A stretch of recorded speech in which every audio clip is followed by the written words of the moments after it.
The loan process is the most important thing you can do in preparing to buy a house. That's the thing you want to do first, and it is also one of the, I don't want to say it's the toughest, but it's very frustrating to most buyers. You need to be pre-approved for your offer. I mean, being pre-approved, you can't go out and find the house and then think you're going to get your financing. You want to get the financing started for a lot of reasons. Number one, it gives you the ability to shop. Number two, it gives you the ability to compare programs. You're not under the gun. You can select something without being under pressure.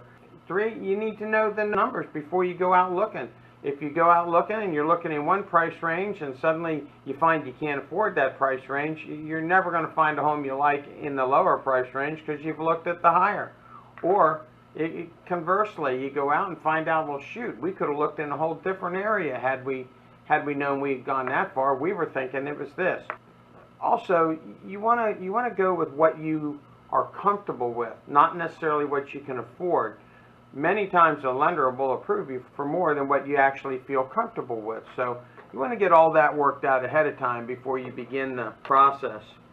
I can tell you that the loan application process is onerous, it's invasive, it is not a pleasant thing. People get frustrated by it, but you have to keep in mind they're loaning you hundreds of thousands of dollars. So they want to make sure their investment's protected, and they do their due diligence in making sure that you have the ability to qualify for the loan, the ability to pay it back, and that it's comfortable compared to all of your other finances. In going through the process, what will happen is they will meet with the lender. They will explain the different programs to you. When you first meet with the lender, you may want to do some shopping, but the most important thing is I would call one of our preferred lenders.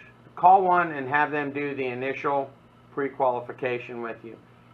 They will give you what's known as a FICO score. That's a most important score. Then you can turn around, get on the phone, shop with different lenders, but you give them the FICO score. You don't have them pull it up each time. Just give them, say, I don't want you to pull my credit, here's my FICO score. In the process, you'll meet with them. They will take a formal loan application. That might be online. They may have you fill that out online. Part of that will be checking your credit. Part of that will be ask for all of your account numbers, your credit card, bank accounts, all of that stuff. They'll ask for your income, contact information for your places of employment, etc., etc. They'll ask for everything that loan officer feels that they're going to need to get that loan done. Then he or she will turn that over to a processor.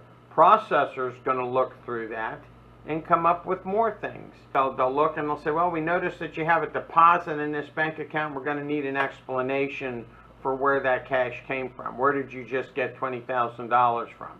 They want to make sure that you didn't borrow that money from somewhere to buy the house. And they want to make sure it's your cash and it's documented. And they will go through the process of verifying it. They can plug that in through what's known as desktop underwriting. They plug all of that data in, and they can give you a loan approval based on that. That loan approval will be subject to verification of all of those documents.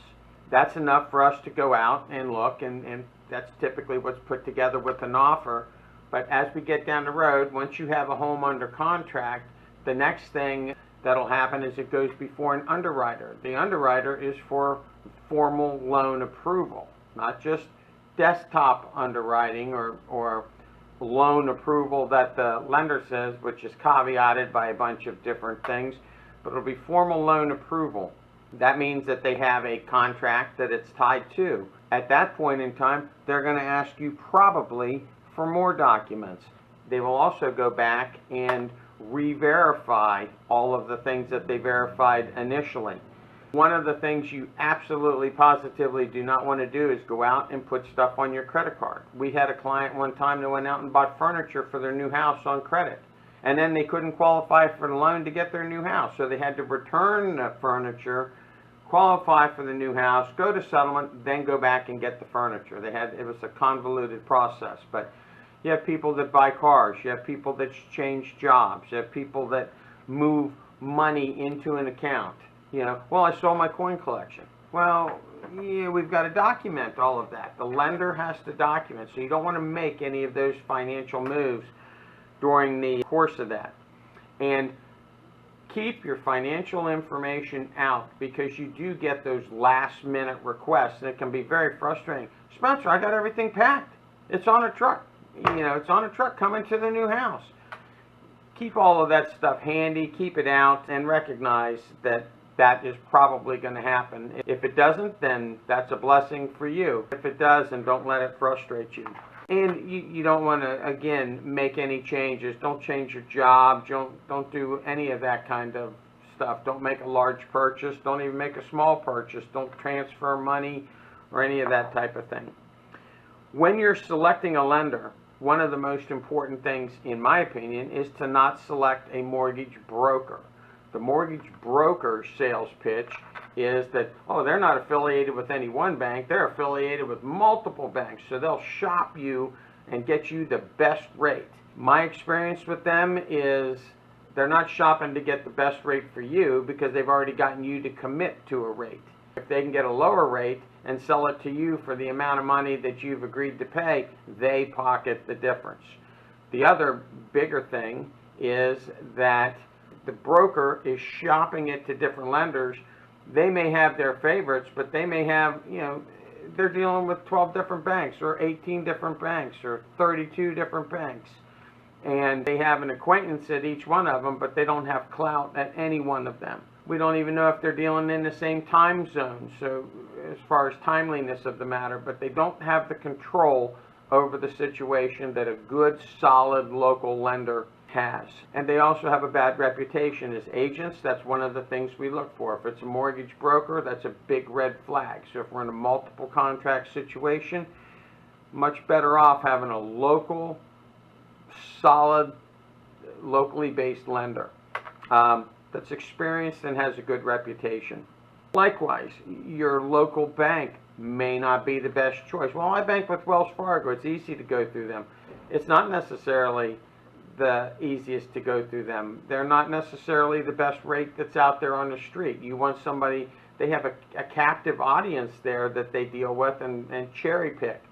Much better off dealing with someone that's out there on the streets, competitive based business that has clout. They're local, they have in-house underwriting, so it's all done in-house and not shipped to Maryland or not shipped to Utah or somewhere else. You want someone that's a good, solid, good reputation, local, and they don't work bankers' hours. You go to like Bank of America or that, and they're 9 to 4:30 Monday through Friday. And real estate is born. Contracts are born in the evenings and on the weekends, and that's where you need to reach them. And if you're in a competitive situation and the listing agent can't reach your lender, that's a strike against your contract. Doesn't matter, you may be offering more money.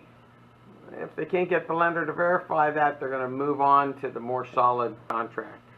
Again, we've got two lenders who we've worked. I've worked with one for 35 years and worked for the other for, I'd have to say, 15 years or so now, and it's good. We run multiple deals through them each year, and they do a good job. They represent what you're going to get at settlement, what your costs are going to be, and that's what they are. There's none of this sitting at settlement, which I've had happen when I'm on the listing side, to where all of a sudden the buyer says, I'm not going to close. This isn't the interest rate that I signed on for, and it's a big argument. And representing the seller, I got to say, well, you are going to close. It's not an option, or you'll be in default, and then you'll have a problem with us. So, important things to look at. In evaluating lenders, once you get that FICO score, you can start calling around. Don't let them pull your credit. Just stick with the one. Stick with the one FICO score you've got. Don't authorize them to do anything of that nature. But a big part of what you're looking for, big part of what I look for, is someone that's responsive, they're communicative, they are local, they're right on it. Some of them are all automated and you can't get through. If you can't get them on the phone the first time, odds are we're not going to get them on the phone when we need to get them on the phone when the contract comes in. The FICO score that I've referred to is the summation done through different algorithms of a person's credit. And that is what they base the loans off of. So if you've talked with a lender and they don't ask you what your credit score is and they've quoted you a rate, well, that's wrong, because they can't do that, because rates are tied to the credit score. The better your credit score, the better the rate. So if they're not asking your credit score, you're certainly, maybe they're going directly to the best rate, and your credit score may not support that. So all of a sudden you get down the road and they can't deliver what they represented. So it's important to do that. But you also, I emphasize, you don't want each individual lender to pull your credit. So don't give that permission. Just give them the credit score that you've got. Have everybody put their quotes in writing to you, not just the interest rate, but all of the terms. There are various and assorted fees that are associated with getting a loan. Have everybody put that in writing. And that's not an unusual request, and that's not something that anybody should balk at. They have that form. There's a form that accomplishes that each of them have, because they use it for their quotes. But you want to be able to look at it. You can't just get a verbal quote. A verbal quote is worth nothing. You can't compare with that, because one lender charges you a document review fee. So you ask the next lender, do you charge a document review fee? And they say, no, we don't charge a document review fee, because they call it an association fee, or they call it some other name that they've pulled out of the air to come up with. But you want that good faith estimate of closing costs, is what it's called, in writing. Then you can do an actual comparison. You can also ask for a 30-day quote and a 60-day quote. Most lenders will give a 60-day quote on interest rates. But if you ask for a 30-day quote, in many instances, it's going to be a lower interest rate, because it's a shorter term and less risk. The longer it's out, the more risk that they have that it's going to change in the meantime. So if you get a 30-day quote, the only limitation on this, you've got to settle within 30 days of locking in on that quote. But it's good to know. It's good to keep in mind when you're shopping around. You want to ask about lock-in time. That's how long from the time you lock in that rate do you have to settle. Usually it's going to be 60 days. I just talked to you about the benefit of asking for a 30-day lock-in, but you want to know what that lock-in time is when you're shopping.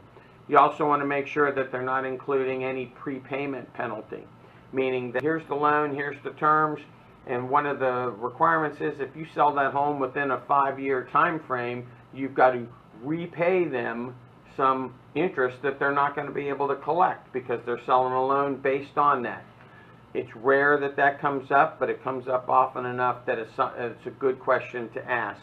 You also want to make sure about any upfront fees that are due. Most of them, when you make application, will charge you some sort of upfront fee. To me, anything over $500 or $600 is excessive. You should pay for the appraisal, because that's going to be money spent on your behalf, and that's part of the loan process. And you probably will pay for a full-blown credit report, not just the typical credit report that we can get from Experian or that, but a full-blown credit report, and that's usually $75 or so. So those two fees, they might collect those up front. Anything beyond, like, well, we charge 0.5% or we charge 1% of the loan amount, don't do it. That's excessive. That's not something that you should do. You want to deal with someone that has good references. Points. Instead of making hourly or daily fluctuations in interest rate, they add and subtract points. A point is 1% of the loan amount.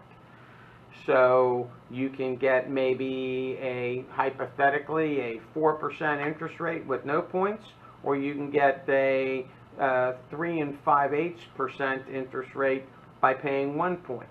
And then it's a simple matter of doing the math and seeing at what point do you recapture the point back. Most of what we see are no point quotes, but that's what a point is. That's a fee that they charge you to buy the interest rate down. When they supply that good faith estimate, we can evaluate them side by side and look at it. One of the things that are intangibles to look at, there's advantages to dealing with a local lender, well respected, a name that's respected. Listing agents look for that kind of thing when they're evaluating a contract. When I get a contract on one of my listings, the first thing I look at is who's the lender. Second thing is can I get them on the phone when I need to reach them? And if I can't get them on the phone, it's not necessarily a strikeout, but it's certainly a strike against them. I factor that in. I'm not going to get into different loan program types because there's many of them and they all have their idiosyncrasies and they all change frequently. But the basics are conventional loan is 5, 10, 20% or more down. It's a conventional loan. It's handled by Freddie Mac, and they're the ones that underwrite it, and that is pretty much the standard loan that most people get. Then you get the FHA loan. The FHA loan is a government-backed loan that you can get into with only 3.5% down. They have an upper loan amount on it that changes each year, but you can get in with 3.5% down, but you pay a mortgage insurance premium. You pay an upfront and you pay a monthly that factors into that, and it adds on to your expense. So even though the interest rates may be the same, your payment is going to be higher because they're collecting more money to pay for each year's premium on that mortgage insurance. Then there is the VA loan. You had to have been a veteran, served in the armed forces, and thank you very much for your service if you are. You can buy with no money down on the VA loan, and it's much more liberal guidelines, meaning that you can have a lower income or a higher debt ratio and still be able to qualify for a loan than on the other two. You can use it multiple times, but you only get it free one time. The second time, you pay a premium to get it. The third time, you pay a larger premium. The loan limits change on these. Those premiums change on these. Those are the basics. There are things like a buy down, which means, we're selling you money at a 4% interest rate, but you can buy it down to a 3% interest rate by paying 1.5 points, or you can buy it down to a 2% interest rate by putting down 3 points. How those are hypothetical numbers, of course, but that's how a buy down works, so that a person qualifies at the lower interest rate, and then the next year it goes up. Like if they bought it down to 2% from a 4% interest rate at the end of the first year, or a fixed time that's specified in the terms of the loan, it might be 2 years, suddenly that jumps up to the 4% rate. Might even jump to a 4.5% rate, and they consider that a cost of doing business, and goes up. That's good for somebody that may be like a doctor that just graduated college, or somebody that's going to make the income. They don't make it now, but they want to be able to buy what they want to buy. That's a buy down. You can have adjustable rates, and adjustable rates work similar to a buy down, except that's not a fixed number. Interest rate might be 4, your initial payment would be at 3%, and then it's tied to the London industry-based something or other, the LIBOR index, and they turn around and whatever that index, if it raises or lowers, your interest rate does accordingly. And when I say if it raises or lowers, your interest rate rarely will go lower than what you started out, because it's already bought down, so it'll go up. And they may be a 1-year adjustable, a 3-year adjustable, a 5-year adjustable. They adjust up, and it can be every 3 years, or it can be, one time. It's just a tool that's added to different loan products at the time. I personally am a 30-year fixed guy. I mean, I like it straight, clean. I know what my payment's going to be. I see people that get stuck when they get into an adjustable rate loan, and so it's hard to go through all of the variations of those type of programs, but those are the basic tools. Buy down, there's balloon payments, to where you get a loan and it's good for 7 years, then you owe the full amount the full amount due. There's all kinds of different programs. As I said, I'm a 30-year fixed guy. You know what you get, you know what it's going to be. The process, again, I touched on that earlier. You make the application. They're going to look for a list of all assets. They're going to look for a list of all your debt. They're going to pull your credit. They're going to verify all of those bank statements. They're going to verify your income and employment. Then they're going to issue a pre-approval. Then they're going to order the appraisal. They do that appraisal to protect you, but mainly to protect them. They want to make sure that the home is worth what you're agreeing to pay for it. And many times, you know, in an appreciating market, that's hard to do because values are going up. And sometimes they're on board with that, and sometimes they're not. But they can run it through desktop underwriting. That's a term you'll hear. That's where they plug all of those numbers into a computer program and say, based upon desktop underwriter, you're approved for, subject to us making the actual verification. They will have a human underwriter look at it about a week before closing. It's very common to all of a sudden get a list of demands. You know, we need a letter of explanation for this, employer to issue this, and you're like, what? I'm moving in a week, all my stuff's on a truck. As I said earlier, keep your financial stuff, put it in a suitcase and keep it out, keep it handy, because you're going to have to come back to it. From there, it'll be delivered to the closing department. At the closing department, they will then go back and forth with the title company and incorporate the title company's fees, incorporate other miscellaneous fees, and then eventually they'll send it, it'll wind up at the title company and it'll go to closing.